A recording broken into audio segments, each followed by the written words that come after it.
Hey, happy Sunday. This is PFG Live, and we're live. I don't know what we're doing yet, but we're live. Welcome aboard. We've got a bunch of people already in chat. Let's see. We've got Proteum Machining. Welcome aboard, sir. Stephen, Josh, Lance K, Aaron W, Evils, Arthur G, Robert Simpson, Tucker, DBX, Michael Juan, Z Manufacturing, Carl Tauber, Thomas Hardy, and Dale. Welcome, everybody. It is a beautiful day in southern New Hampshire. The current temperature is 79 degrees and 50% relative humidity. Outstanding. Evils is checking in with his METAR that basically says that it's warm. Welcome aboard. DBX is here near White Plains, New York, reporting winds are 190 at 5 knots, visibility 10 miles, scattered at 4,200. Broken at 5,000, temperature 24, dew point 15, altimeter 3001. Welcome aboard. Arthur G in central France has a METAR from Lima Foxtrot, Sierra Lima, reporting winds 130 at 10 knots, variable 100 to 170. I don't remember what that means. Very international. Welcome aboard, sir. Josh says the audio is check. It's Michael Juan says it's 25 degrees science and sunny in Pittsburgh, Pennsylvania. Welcome aboard, sir. Thomas Hardy is here, reporting 29.9 degrees C, 39% relative humidity, and sunny in Karlsruhe, Germany. Welcome, sir. Somebody named Saunders MW, is that like multiple wine barrels? 76 degrees Fahrenheit in Zanesville, Ohio, but add 5 degrees because my Vizsla is snuggled up against me. Vizsla. Oh, well, we'll have to learn more about that. Stephen in Fort Benning, Georgia, a place that I have visited, says it's sunny, 92 Frankenstein, 42%, of course, humidity, a chance for some jet noise later today in the test cell. Excellent. Vizsla. Okay, we'll get that from you later. Carl Tauber in the People's Republic of Rhode Island reports 80 degrees and sunny and 50% relative humidity. We're having a nice day up here, aren't we, Carl? CJ Stevens in East Tennessee says 78 and sunny. And did we get everybody checked in? Pixel is with us. He says 95 Fahrenheit, 46% relative humidity. A nice day in Sierra Alpha Tango X-Ray, which is Texas somewhere. I don't remember. We had a wonderful week. Lots of cool things happened this week, which I'll report on. One of the things that happened, which I don't think I got a chance to report on, I have an intern working with me, Shaylee, and one of the things that I tasked Shaylee to do is to get good at the Einstar scanner that we have. I've been wanting to get good data out of the Einstar, and I was encouraged by other people's successes, and finally, we're starting to see some decent success. So I just wanted to show it to you. This is a hand splint that I wear sometimes. I'm supposed to wear a lot more of the time. And Shaylee's final exam was to scan this, which is obviously a very complex shape, and we were going to print it, scan it, and print it. Well, I'm happy to report that we have a pretty decent success. Scanned and printed. The only thing that wasn't a really good result on this print was that the inside of the hole, which of course is hard to scan well, didn't do that well. So it has a smaller ID. If you're listening to this on the podcast, I'm referring to the thumb hole in this splint. So it is getting there, but I would give this a 90. As a grade. So good job, Shaylee. Very excited about that. That was a recent success in the shop. Yeah, lots of good stuff going on. We got all the orders filled. There were a bunch of people waiting for minis, 4-inch minis. They're out the door, on the road, in the wind, and heading your way and back in stock if anybody's looking for them. Let's see, what else is going on? This was a week of electromagnetic modeling, which I can't obviously share a lot of because it's for a client. But the computer that I do the modeling on is in the basement, and it gets warm, and the fans start kicking in and blowing hot air. So I remote into that, and that's what was going on around here for quite a bit in the last week, but to good effect because I'm getting very good results. And we're electromagnetically designing the guts of a box that I'm making, and then we'll show the outside of the box once we get that going. But the machining of that box will be of interest to all of you. Ugly Skull is checking in from the Philippines. Welcome, sir. 25 degrees C, 95% humidity. That's how we know you're in the Philippines. Welcome aboard. Well, I'm sure we'll have other people dribbling in. The state of the YouTube is healthy, and I don't see any reason not to bring in our guest today, who is a name you should all know, especially if you read the slide. It is one Mr. John Saunders. Mr. Saunders, welcome aboard. Thanks for having me, Spencer. Well, it's my pleasure. We've been following along with eager excitement about the receipt of a new piece of equipment in your shop. And while I am sure that will be the major thing we talk about, there may be some other questions for you today. And we'll talk about it and learn about it. And then one of the things I wanted to talk with you about was, when do you buy a new machine? When do you buy a used machine? Especially for small guys that are getting bigger, when do you take out a loan? When do you not take out a loan? All that kind of stuff I think is very relevant to add to our agenda. I went through a lot of that stuff myself, and I'd love to hear your opinion. If you don't know who John is, John's company, Saunders Machine Works, is in Zanesville, Ohio. And John built it from a little teeny operation. I'll leave his story for you to review on another channel. You did an interview with Protium, did you not? Not yet. I think I might have kind of a quasi-standing invite from Dylan. And we actually might end up doing something at IMTS. Not to invite myself, but okay. Well, yeah. He's here. He's taking notes. I could see his pencil is smoking. Let's see.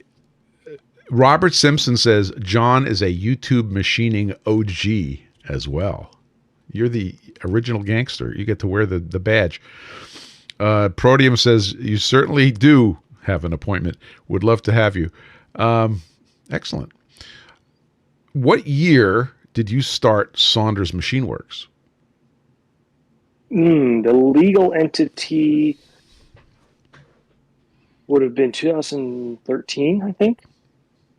And what, as kind of a successor to just job shopping hobby stuff on my own, which then was the target shooting sports company I had started as a partnership that was the precursor to Saunders.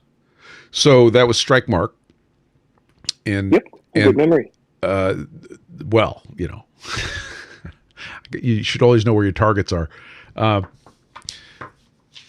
Pretty cool. Let's see. Michael Juan says, been following your channel since middle school. It got me into machining. How's that feel? Awesome. Great. It does. I kind of live in the present, but it is like, especially if you go to like a trade show or something, it's really cool to see all the folks. Like, look, it's a rising tide raises all ship. It's been a fun journey. And you started with your little tag on your bedside, and that grew into a couple of Tormachs, and that grew into your first Haas. Yep. Just to show you I'm paying attention. And then I came to see you. These sound like they're the only things that ever happened, but there's a lot in between. I came to see you for the first time for the scraping course, I believe. Mm-hmm. We did a Richard King scraping course in your then relatively new shop because you had some space. But was that before I met you at once in New Hampshire? No, you're right. when you met me, it was not New Hampshire, it was Massachusetts, because we did the Starrett video. We did the Starrett tour. And I think, Yes, we've done that. But I've been to your house. yes, you visited the house. That was not the first time. The first time you and I laid eyeballs on each other was the Starrett tour. Okay, got it. And that video is big, right? It's been on the YouTube. It's a great tour, though. Holy cow!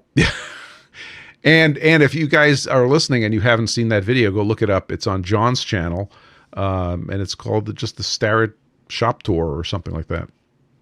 And that was a good time. The backstory that I don't know got discussed on the YouTube video was that basically Spencer and I just showed up. Spencer was kind of like, "Do you know who I have with me?" And this woman is like, "What?" And then somebody talked to somebody, and then somebody else talked to somebody. They're like, "Sure." And then we proceeded to have like a 3. It's like the day before Christmas too, which is why I was up in Massachusetts. It was Christmas Eve, right? It was, or was it Christmas Eve day? It was crazy. I don't know. Sure. But I remember the factory was empty. Like there were very few people there. And but there were people there, and there were people working, and I got it set up because a buddy of mine, his mom spent her career at Starrett, and so he got a person. I called the person. Anyway, it was a weird day because it was just before Christmas. It was further complicated by the fact that you were wondering who this crazy guy from New Hampshire was. But we ended up having an awesome tour, and that's on the YouTubes. But it's also funny because whatever, that was probably 7 years ago, and asking a company for a YouTube tour was out of left field. Like they were anxiety, not sure who's who. Nowadays, it's almost completely inverted to where obviously there's frankly competition, and most people have more formal programs around that, et cetera, et cetera. So it's just kind of interesting to how the times have changed. Yeah, absolutely. I found it interesting the next time I went. No, let's see if I get this. I got this out of order. I had been on the Cook's tour prior to when we went, and I remember things like the big air compressor, their big huge ancient air compressor that used like 60% of the electrical power of the whole plant. Then when we went, it was replaced by 3 Kazers in the same place, had 3 yellow boxes. And then A-Bomb did a tour, and of course I'm watching now, looking for the changes, and that was kind of fun. So then we visited at the Richard King Scraping Seminar, and we had a good time. And you had room to host a seminar. You don't have room to host a seminar right now. I think I'm right. It was before you had the other building, but you started putting machines in. What was the first? Okay, so Steven says, "Hey John, do you want to tour a Pratt and Whitney facility? I can get you into contact with some people who you'd be able to help you if you're interested." And to which John says yes. So that's cool. Thank you very much, Stephen. Stephen does some interesting stuff, by the way. So what was the first machine you bought brand new? Probably the TAG, right? Yeah, the TAG. In fact, probably better to, well, I bought some used, like I bought an old Atlas horizontal, that's used, obviously, but I really haven't bought that many used modern CNC machines. Quick caveats being the robo drill, but that was a 8-hour machine that had 8 hours from a local trade school, and I can't think of what else I would have bought used. And then the Willman, the first Willman. The first Willman was a used machine, and okay, so those are the exceptions to the rule. So I have the inverse. Of course, I'm not running a machine shop as my primary business, but the TL1, the Haas TL1 was a demo machine. That's kind of new. The Sharp was new, except I agreed to let them use it for East Tech, which is our mini version of IMTS. And then the very first machine I ever wiped the Cosmoline off of was the grinder, was the Okamoto. And the two grinders before that were used machines, the Brown and Sharp being a well-used machine. Proteum says, lightly used / demo machines are such a good hack to get new machines at a great price. Yeah. And that's what I did through my, growing in the shop. You had the first Willman. So it's very confusing because you John, the other John, the other half of the Bill of Materials podcast, just kidding, the business of machining. John Grimsmo bought a used Willman that needed work, and that was part of his story, is he brought the thing back to life. But your used Willman was actually in pretty decent shape. I'm not sure I would say that, but it was not. It wasn't a used machine in the sense that what happened was, actually, this all played out in some respects kind of publicly. Willman Corporate took 2 machines in on trade, and I can't remember why, but for some reason they posted about them on Instagram. And side note, credit to Willman for, as small as they are, being relatively early adopters of a social media strategy that was just, it's actually their US president who has the Instagram account. It's not some like, hey, we're going to outsource, like you see DMG's stuff, which is probably done by some high figure ad agencies. Like just they're kind of telling how it is. And I half jokingly was like, yeah, I'm going to take one. I'm going to buy one of those. And they fast forward like a year.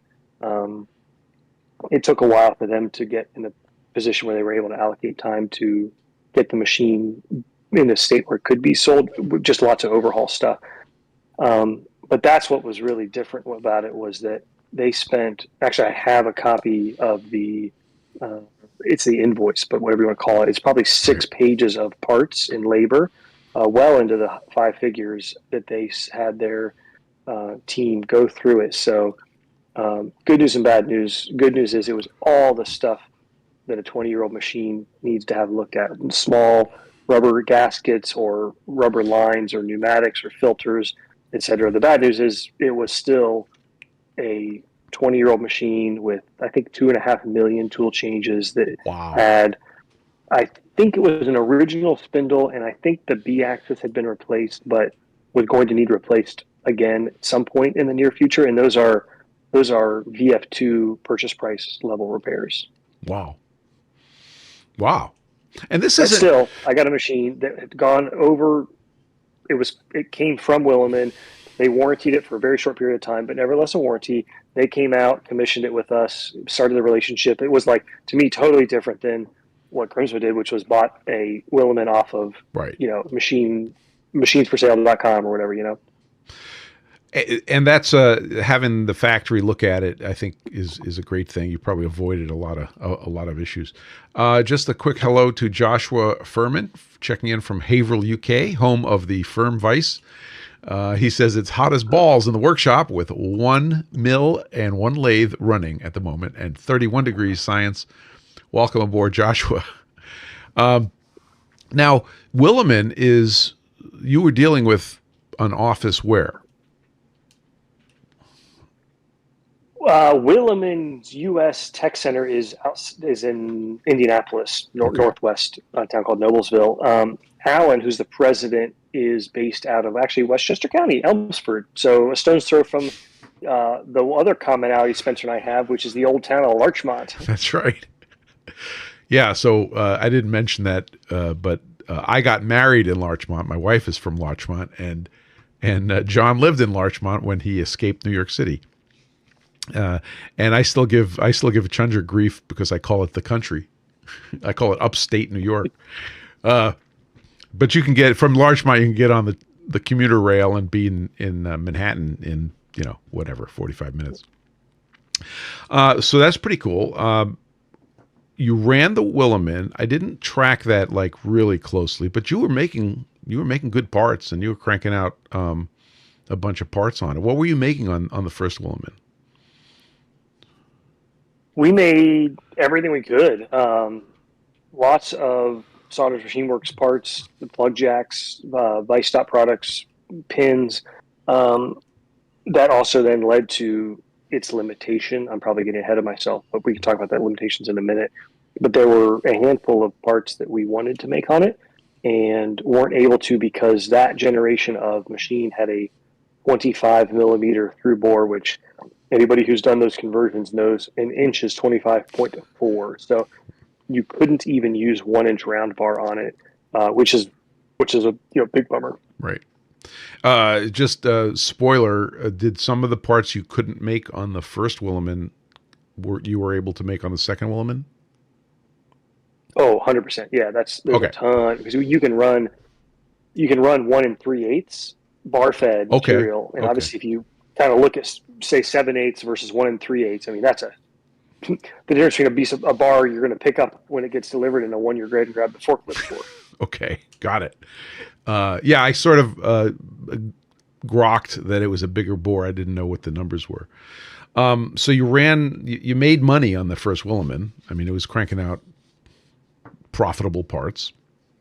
And then when did you decide that it was time to, well, let me put it a different way. Was buying that first Willman your opportunity to say, yes, this is the right type of machine, and yes, this is the right company to deal with, and then you went on to the second Willman, or was that the plan in the beginning, or is that just the way it turned out? No, I mean, I wouldn't say it was like that specifically staged. I mean, I didn't have to write a business case to anybody to justify it, but that's what it was. I was like, hey, I think this looks great. I couldn't talk about this without giving credit to CJ Abraham he's a owner and user, he's big in the Fusion community, used to work for Autodesk. I think frankly, Grimsby and I both were much better off because of the social proof he offered as well as the post processor. And I couldn't justify the investment of a new one. It just wasn't right. And so when this new one, the used one came up, it also wasn't free or cheap, but I thought, wait a minute here. And this kind of goes back to who I am as a business owner and kind of what Dylan was alluding to about lightly used demo machines. Well, I'll come to that in a second, but I just thought, look, I think I can buy this machine, use it, and probably sell it for what I paid for it, which actually ended up being the truth. And so to me, that's a real win because you're in and out of an asset at the time, there was no, rate of return on money. So you could almost argue you were in and out of it for free. Right. And it did exactly that. I knew we took delivery of the machine in, I want to say February, and by that after it wasn't IMTS year, we had it.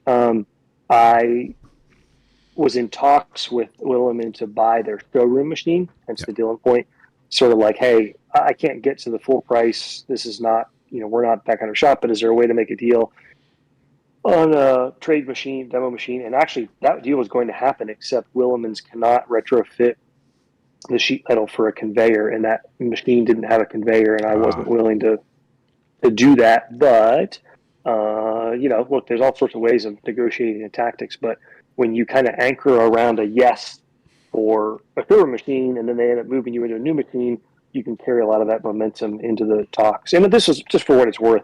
This was all, there's no John Saunders, this is just us buying a machine. I don't doubt that we got a different deal than any other customer who wants to haggle a little bit. You know what I mean? You bring up a really good point, though, that I think is worth amplifying, and that is that if you go buy a brand new machine, the price is high. If you buy a used machine that's, call it a year old, the price of that machine comes down. And then 1 year, 2 year, 3 year, 4 year, 5 year, it's pretty constant. And then when it sort of gets decrepit, it falls off again. I see this sort of plateau in the curve. And what I hear you saying is that you bought in on the plateau and you sold out at the plateau, which means you didn't you didn't exactly wear out the machine for the next user, and that's a pretty good deal. Yeah.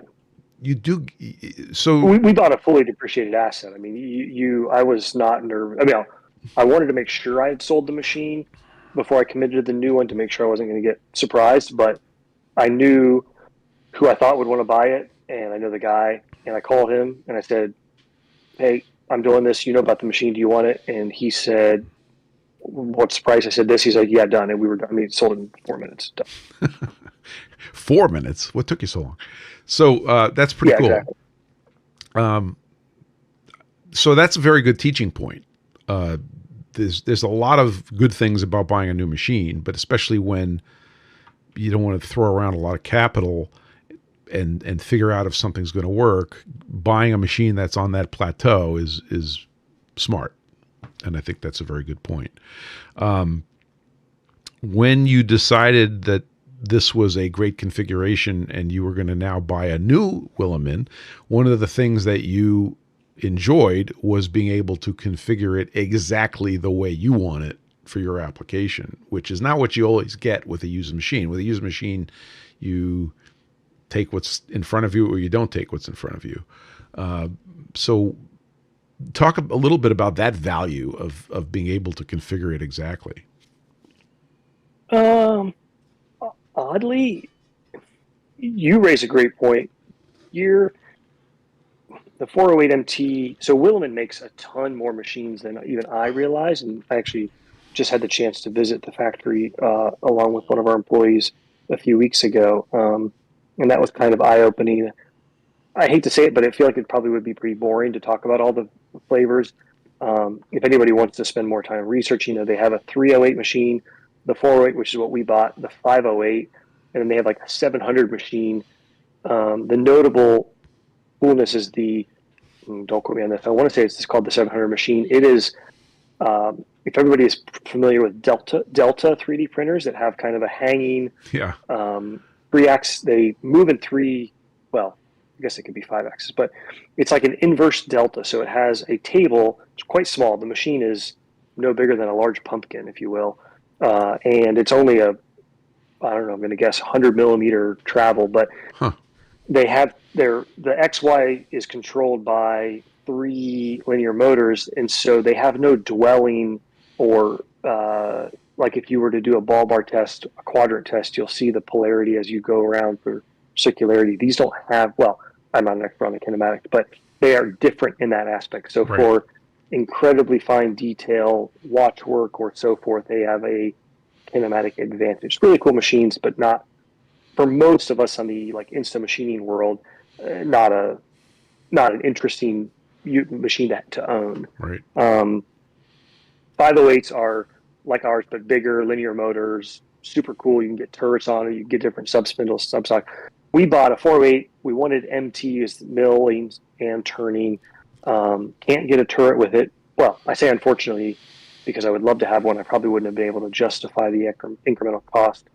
And I guess the funny thing I could point out that maybe is less so obvious is there were some certain options that I didn't necessarily need or want, but I think were important enough to configure to buy the machine the correct way in the event that you use it yourself for reasons you didn't anticipate. Or look, I get hit by a bus tonight, and at this point, I joke, at this point, the company would actually be able to continue without me, which is great. But, if my wife or the company had to sell that asset, you don't want somebody to show up and be like, why the heck did this guy skimp out on a $13,000 option that is key to have here? So it's got the full tool changer, probing, the thermal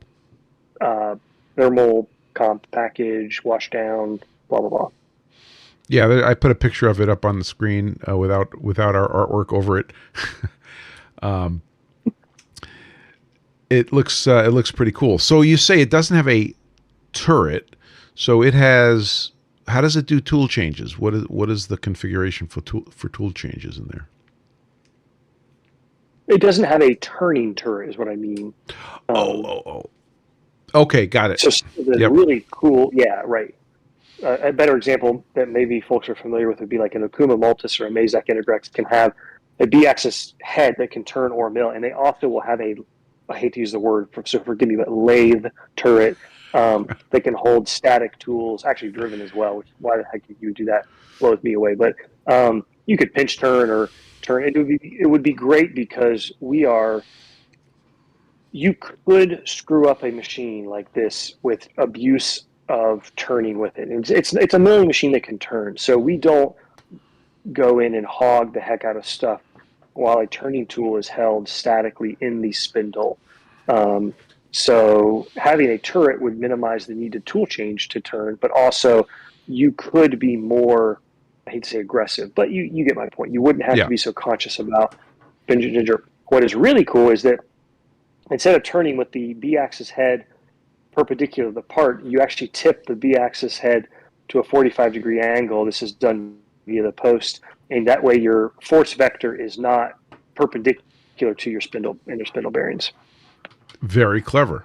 Didn't think of that. Proteum says, what does justification look like for you with regards to extra turret machines? You mentioned earlier that you're not having to make a business case for the machines. So how do you justify certain options? That's a good question. Because just looking at your, you have a bar feeder, you have a chip conveyor, you have a chiller. Those were all, you have a mist collector. Those were all options, right? No, this was an easy one. There were the only thing that I could have considered taking off of value, meaning like it would have saved purchase price, would have been the spindle probe, which we don't need. We got along fine without one, or on our old Willman. And the way we program parts, you don't need one for there's really three setups. There's a G54, which would be the space of your turning duck, and then G55 is usually as you shifted the part over but not tipped it down, and then G56 would be the third offset, which is when the part is being held in the subspindle vise, having tipped it down this way. Mm-hmm. And so because the way those transfers all take place, you don't need to probe. You can of course do probing for, the fusion, feature detect or process reliability type stuff, but we don't need that. But again, I wasn't going to not spend whatever a Renifel probe costs here. Everything else was, this is how you should configure this machine. So a huge difference in this machine compared to the old machine was the bore size. Bingo. Very big difference. So what parts came into the Willman now that you couldn't have in the Willman before, and which machine got cleared up? The mod vise washers are running now, or will run on the Willman, which are a relatively high volume part that has the benefit of, we make them on an SC20Y, and there's a taper along the face. If folks aren't familiar with a mod vise washer, it's effectively a 1-inch square that has a hole through it and some relief cuts, but then it's tapered along the top edge. So it would be a very frustrating part to make on a 3-axis or even a 4th axis, because you'd have separate op 1s, op 2s. So on a lathe, we can make them, we'll run 200-300 at a time uninterrupted on our ST20Y. That part alone, I mentioned this in the YouTube video I published yesterday, that part or none of these parts alone could justify the investment, but the summation of them all gets you there. The best example is our plug jack, which is effectively a miniature ER style collet. Has a nut, has the body, it has ID threads, OD threads, left-hand threads, turn features, 5-axis. Yeah, like it's the perfect Willman part, as is the puck chuck clamping insert jaw thingy. That's pretty cool. So the ST20Y, do I have that right? That went out the door. No. That's still there. It is. So, fun fact, you really can't use a Willman with a bar feeder and not have the ability to bar prep the larger diameter stuff. So you kind of hashtag not cool. it's not a Willman thing, it's a bar feeder thing that's common. Now there are some workarounds where you could have a longer remnant piece if you don't bar prep, or CJ Abraham bought a product called a bar king or bar cham. It's a low 5-figure machine. It's actually really cool, where it's the classic problem of the whip problem of having a 6-foot or 12-foot piece of round bar. And what this does is you would take your 6-foot piece of, say, 1/2-inch steel, and if you want to chamfer just the end, or if you want to turn just the end down, the bar stays static in this mini, hate to say the word again, forgive me, but lathe. And the headstock that turns rotates, so you don't have any need to arrest or isolate the movement of the 6-foot stick. Okay. Can we get a warning slide on this video to warn people about the L word? Yeah, we're going to have that taken care of. Don't worry. Thank you. And I'll cut this out. This will be edited out. Don't worry about that. Okay, great. I know some people are a little sensitive. So for those of us that don't have bar feeders, because we don't have, I can't even say it. There's a shape on the end, right, which you have to prepare. Tell us more about the Steven. You don't want to get kicked now. How do you prepare? What is the preparation? Where are your moderators? Yeah, I know, right? What is the prep work you have to do? So I don't really know. I don't use the machine. Wow. Hang on. Time out. Was that a business owner a flex right there? I should know this. No, you should be. It has to do with the fact that, sorry. You should be saluted for being a proper business owner. You have somebody who's doing it, right? No, it was great. When the Willman used one came, I was super excited. Fun fact, look, I love what I do. I love machining. CNC machines are the freaking coolest thing. Taking a tool, an end mill, and precision removing material to this day is amazing. But I probably bought 20 machines over the last 10 years, and we've got a flock of them now. There is a diminishing excitement. I hate to say it. The Willman was really cool. It was really exciting, and I wanted to learn it, and then I quickly realized I can't do this, John. And so we have a guy, Grant, at our shop who has really stepped up. I saw he's done a great job, but I've never run a part on the Willman. So we're just going to use the word latte instead, just so I think it's a little less jolting for people. But there is some sort of prep that you have to do on the bar, and in order for the bar feeder to do its thing. And that's I think most bar feeders like to have chamfers, but you could do a chamfer by hand. The real issue, I believe, is again the larger diameters, where you actually have to turn down a material amount of material to facilitate the bar pusher, so that you aren't leaving a remnant that's obnoxiously long and you got some money tied up in. Got it. I remember when I was first starting machining, I went to a local business. I can't even remember how the contact was made, and I said to the guy, "Do you guys have any scrap that you want to get rid of? Because I'm a little machine shop, and can I stop by?" And it's like, "Yeah, you can stop by." So I go, and the guy gave me some bars of brass, which was really nice. They were like 1-inch bars. Oh, wow. And I still have some pieces of it, and the ends had a taper to a smaller diameter, and I didn't know what that was, but they all had the same sort of shape on the end, and in retrospect, that was a remnant from probably a bar feeder, and it was 8 or 10 inches long, and that was what they didn't use in their latte. So I would consider selling our ST20Y. It's been a great machine. It's about 5 years old. So you talk about that kind of plateau, like it's still a great machine. It's got a lot of life left in it. I think there's a lot to be said for not keeping any machine, let alone a Haas, into the 10 or 15 year period, unless you're going to, just run it until it's dead. So we might sell it. The conundrum is that I really would need a 2-axis lathe for just, you just want one for a variety of stuff. And you could go buy, actually, I would consider buying a, one of those old Mori SLOs or SL1s. But not gonna worry about it right now. And frankly, in agreement when I talk about this on the bomb, I think it's a really healthy thing to do.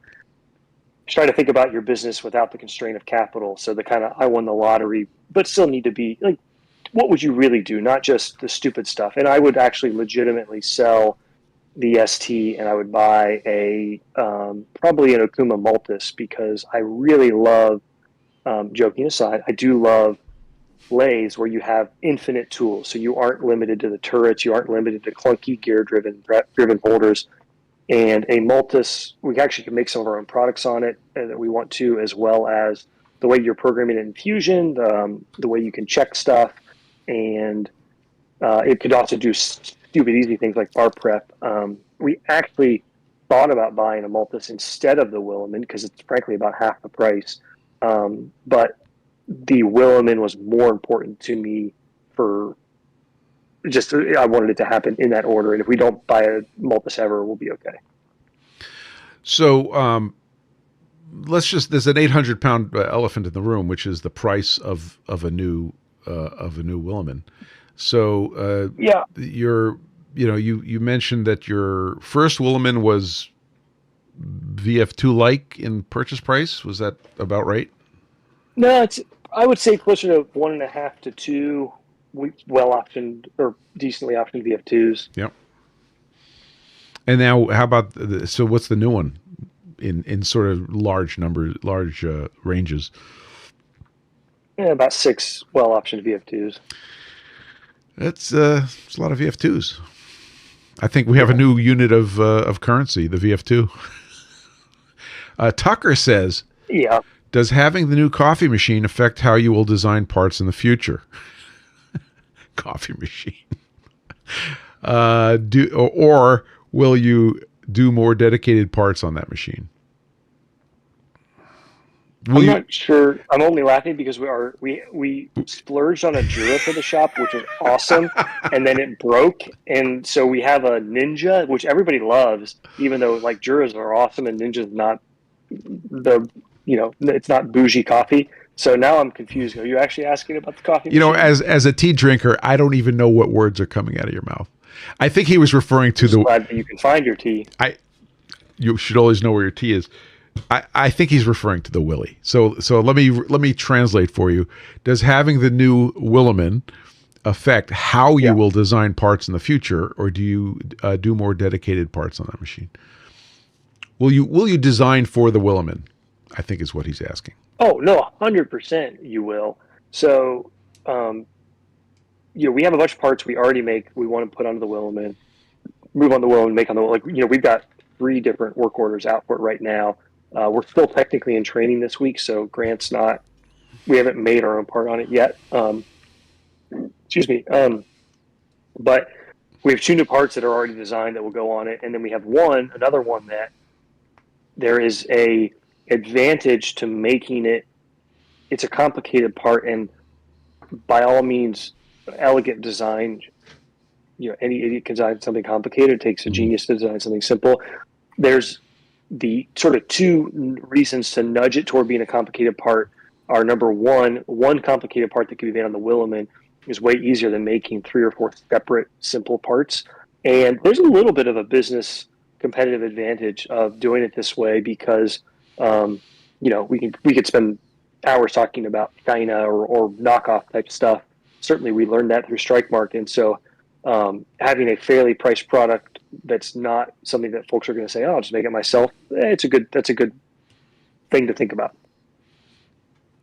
Cool. I hope we answered your question there, Tuck.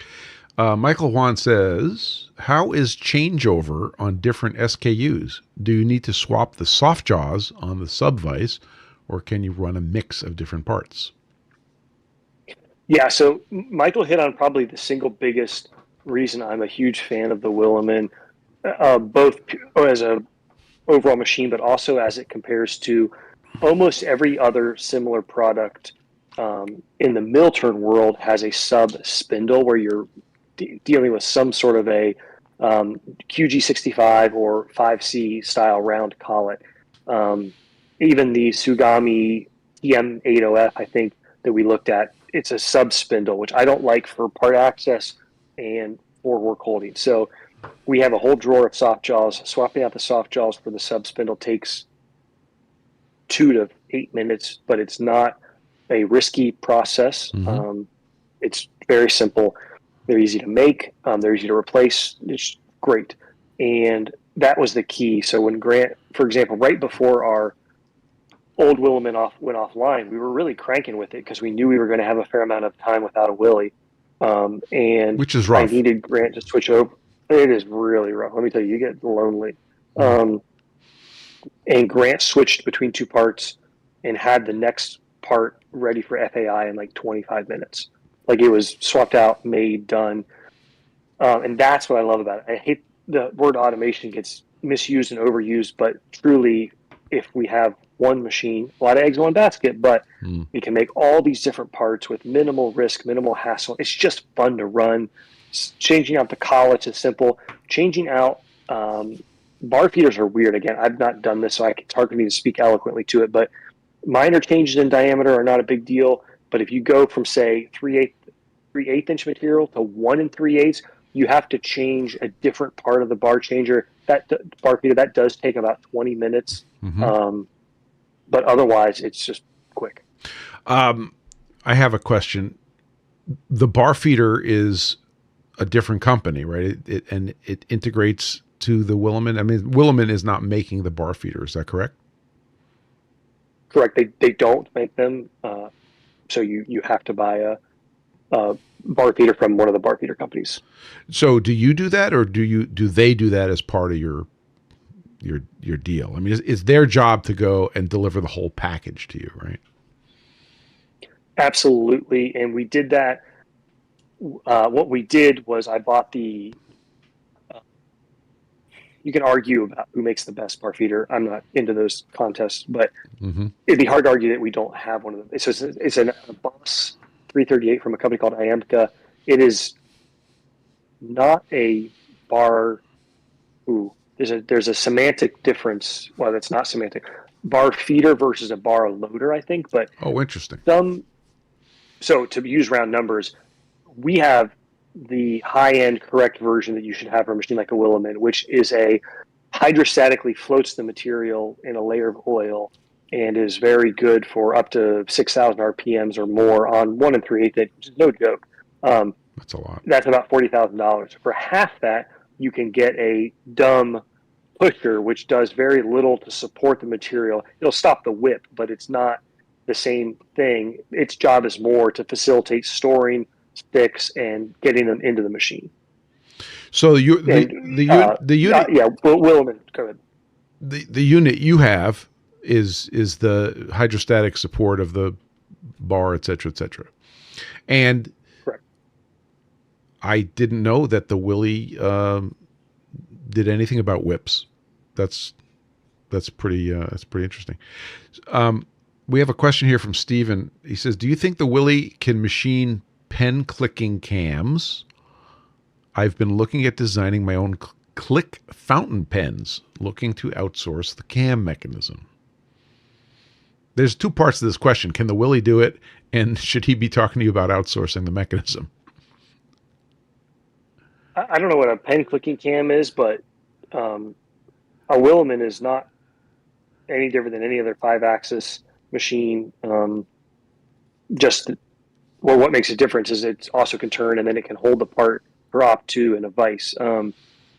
You can also, I think you can grind with them. I haven't had a lot of discussions about that. You could probably broach with one if you've got sharp corners.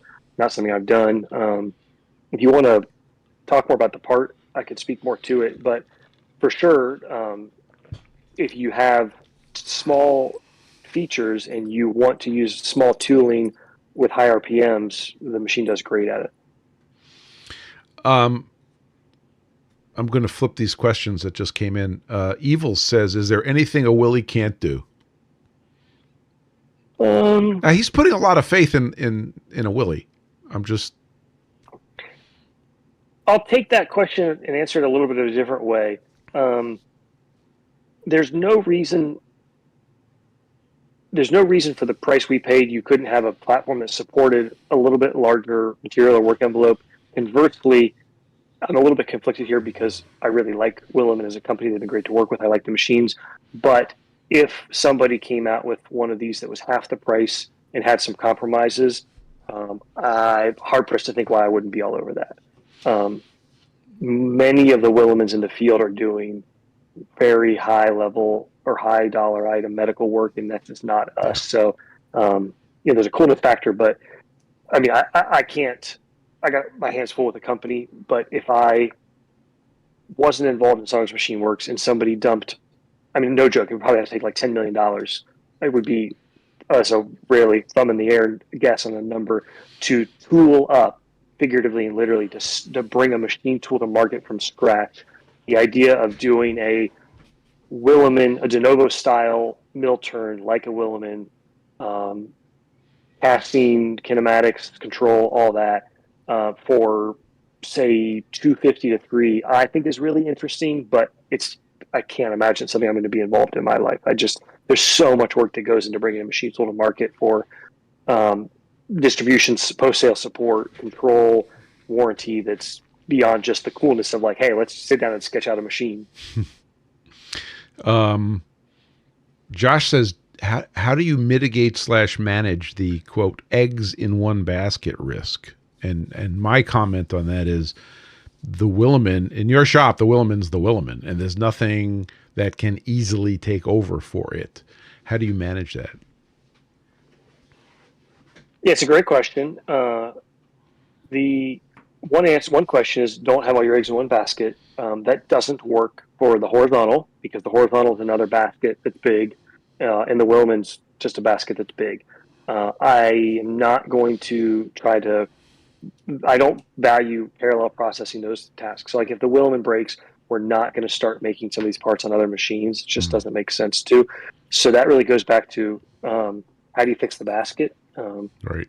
Machine things break, fortunately things crash.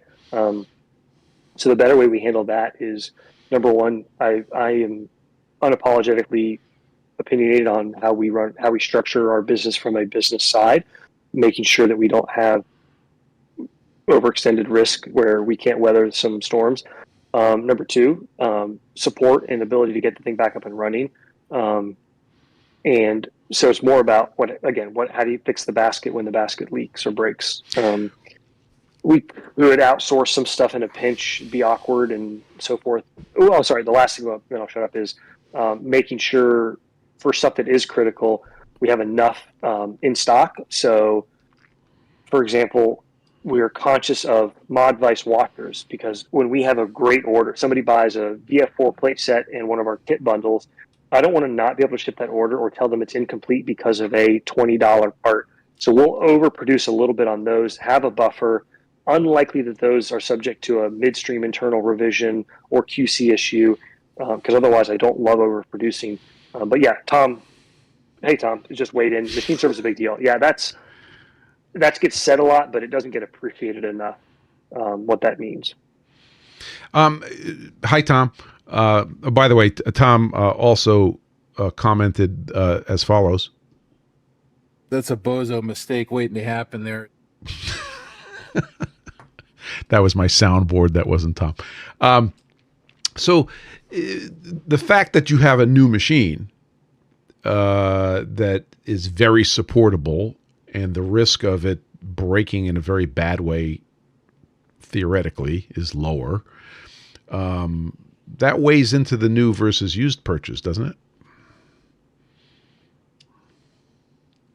Well, there aren't used Willemans to speak of. Like the one we bought was 20 years old. It was traded in. 20-year-old machine is not for the faint of heart in most scenarios. You don't just stumble across 3-year-old Willemans where somebody's deciding to move on. There wasn't really a choice. I don't know that I would feel great about like your average third-party service person trying to tackle a Willman job. Would Willman support it? I think so. Actually, funny story.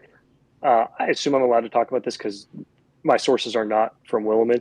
There is a used Willman, or there was a used Willman floating around, and it was a major firearms manufacturer in the Midwest who it became known as the, I'm not going to say their name, but like that machine. Because I remember talking about it, hearing about it. They're like, "Oh, is that this company machine?" And they're like, "No, you know, it had a B-axis crash." Where that is kind of one of the problems with these machines is that, and I've heard this throughout mill turns as well, like the bigger mill turns. Sometimes if you get a hard crash, the machine is never the same, and that stinks. That's a big bummer. Yeah. But that's true. If you had a used machine that had a crash and you had a new machine that had a crash, I contend that the new machine that has a crash is probably easier for the company to come fix than the used machine. Just from a support point of view. Not that I have any experience with crashing machines, because it's a foreign concept. Dale, see, Ox Tool says, don't forget downtime for actual maintenance. Most shops don't actually do it in any real capacity. Good point. Let's see. Evils says, beefier machine spindle, question mark. What separates the Willy from a Swiss? Yeah, what separates the Willy from a Swiss? And then Evils commented, beefier machine spindle. Yeah, all of a sudden people are a little sensitive about crashing machines. Listen, I never claimed I have not crashed a machine. I'm just saying that out loud, except that, for the not really doing it. No, I did crash machines, Mr. Bozo. I admit it. I recovered from it, and I moved on. And Robin says he's read about crashing machines. Yeah, there's only one sure way to crash them, to not ever crash a machine, and that's keep the power off. Don't use it. Don't use it. Okay, does seeing somebody do it count? That's like the old commercial from, I watched a guy fix a Japanese transmission once. Yeah, no, seeing it does not count, Mr. Ox Tools. By the way, just to drop a hint here, you might be seeing some of Mr. Ox Tools and Mr. Robin in the future right here on this channel. Just saying. Stay tuned.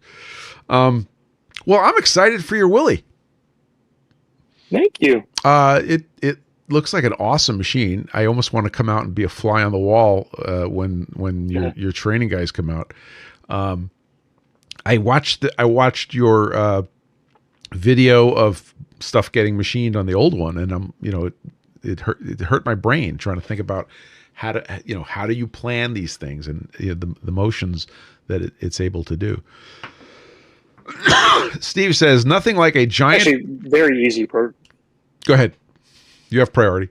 It's very easy to program. I think that's just versus a dual channel machine or some turning center, because you tend to not have collision zones the way you would have if you're tipping over at 90 to do your subspin to work.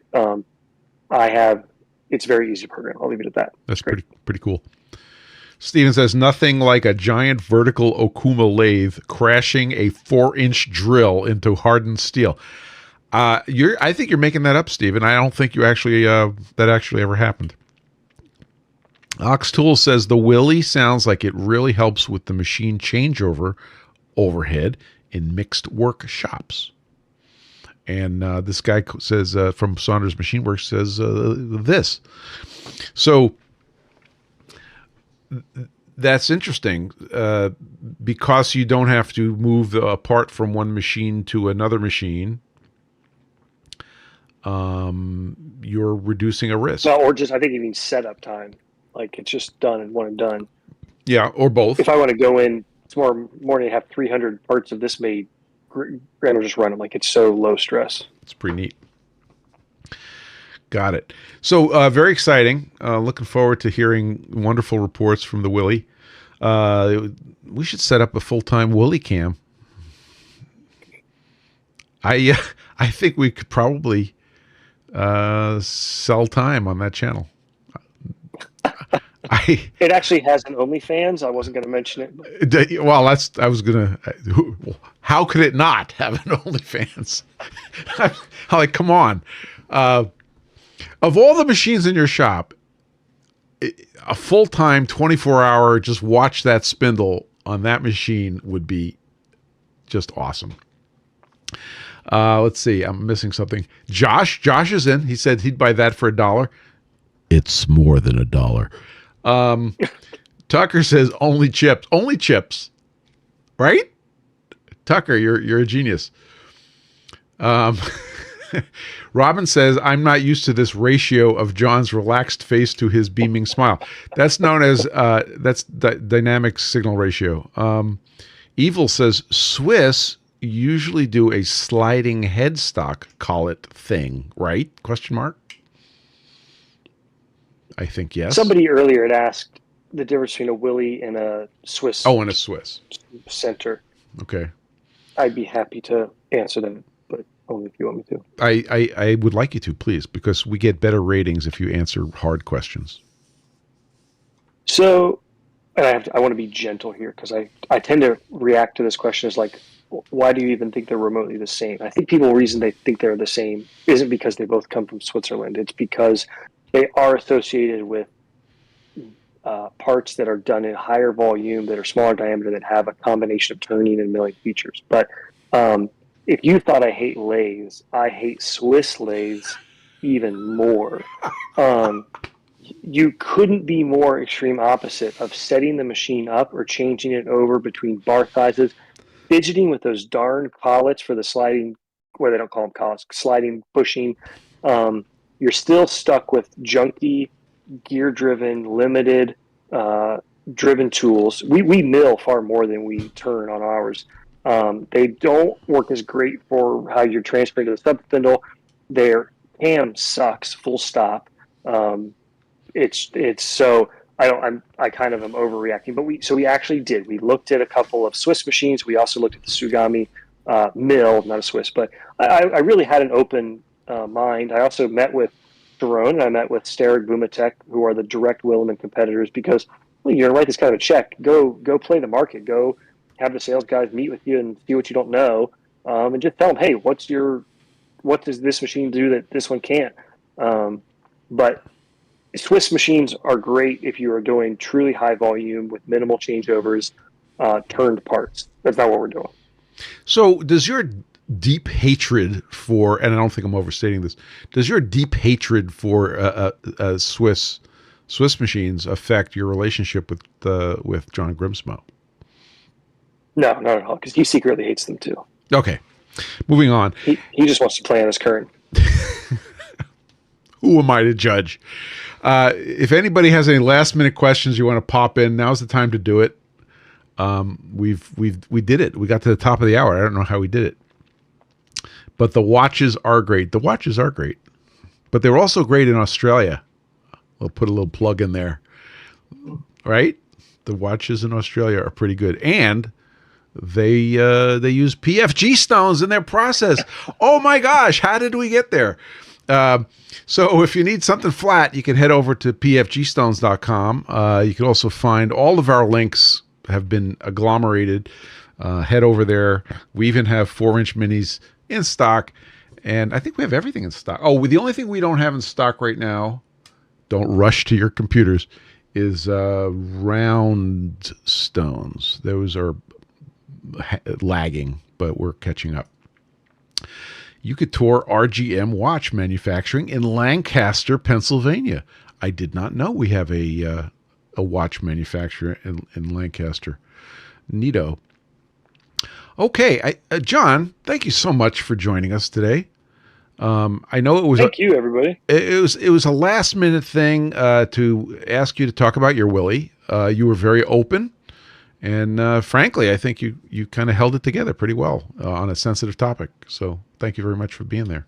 Can I end with a funny story? Please. Just to bring it full circle. So when I was living in the Upper East Side and had a tag, I was dating the girl that I got engaged to and is now obviously my wife. And I had a Herbie, the tag machine, was literally next to my twin bed in my 1-bedroom apartment, and we had bought a piece of press board to separate the machine from the pillow to minimize the amount of chips that got on the bed. Again, that was a tag machine named Herbie. Tag is now a Saunders Machine Works customer, and Yvonne was going back and forth with somebody yesterday at Tag about an order, and she had no idea that was Herbie, and we just had a really good laugh about it. Because I'm sorry, my wife's also working at Saunders Machine Works now in a very awesome capacity, so it's quite helpful to have her around. And I just kind of chuckle. I'm like, oh my god, who would have thought this is where we've ended up? The universe has a sense of humor. That is really funny. That's awesome. An excellent place to land it. All right. Thank you, John. We appreciate you being here. Thank you, everybody, for being in the audience. We'll be back next week with a special surprise. I'll just leave it at that. John, would you come back sometime? Happily. Okay. Excellent. And we look forward to seeing you at some point. In the meantime, I think we could recommend to you and everybody that you should get flat and stay flat. And we'll see you guys next week. Thanks again, John.